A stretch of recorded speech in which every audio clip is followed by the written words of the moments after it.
also at the conference, Trump finally announced his pick for VP, and that is JD Vance. He's a senator from Ohio, a former Marine man. He is a Yale grad attorney, much like Vivek Ramaswamy. And the funny thing about this pick for me is that this guy, back in 2016, said that he was a never-Trumper. He said that Trump was a racist. He called Trump dangerous. He even went so far as to say that Trump was unfit for office. Check out this little grab of just how much he's changed his tune over the years. As somebody who doesn't like Trump myself, the elites were right about Donald Trump, right? I'm a never Trump guy.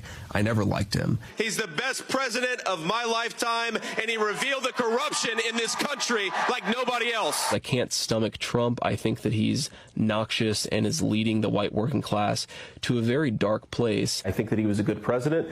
I think he made a lot of good decisions for people. I take it you're not a Trump supporter from what I've read. Am I right? Is that a fair assessment? Yeah. I didn't vote for Trump. All around, he was a great president. I'm 37 years old. Certainly the best president of my lifetime.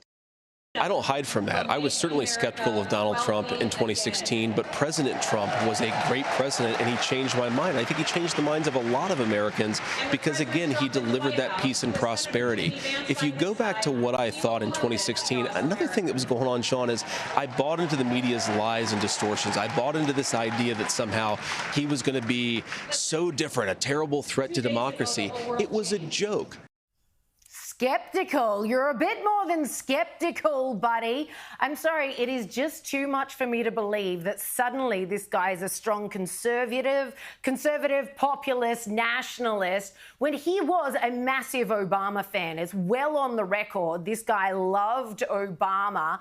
I know that we can all change, but especially at a time where Trump's being shot in the head, he's being cooed left, right and centre, indicted, impeached, buried in lawfare. Why would you choose someone that you know hasn't always been loyal? And in fact, JD Vance only changed his tune. Obviously, 2016, he didn't vote for Trump. He voted for CIA agent Evan McMullin.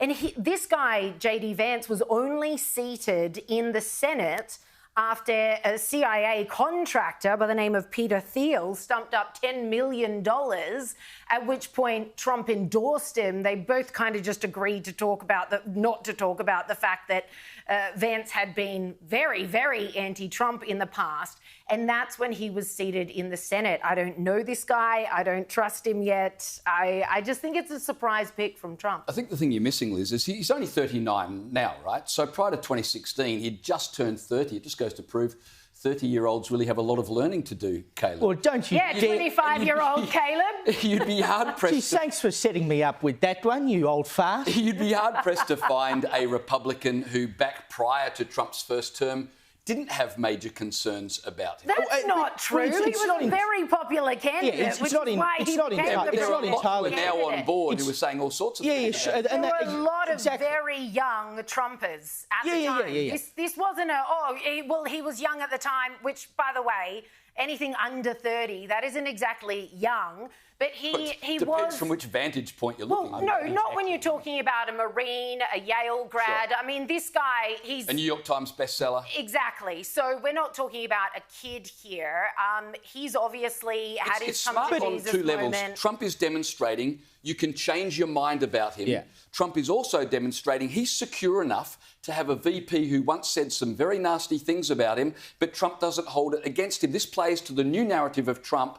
I want to bring people together. I'm not going to hold grudges. Let's get moving forward.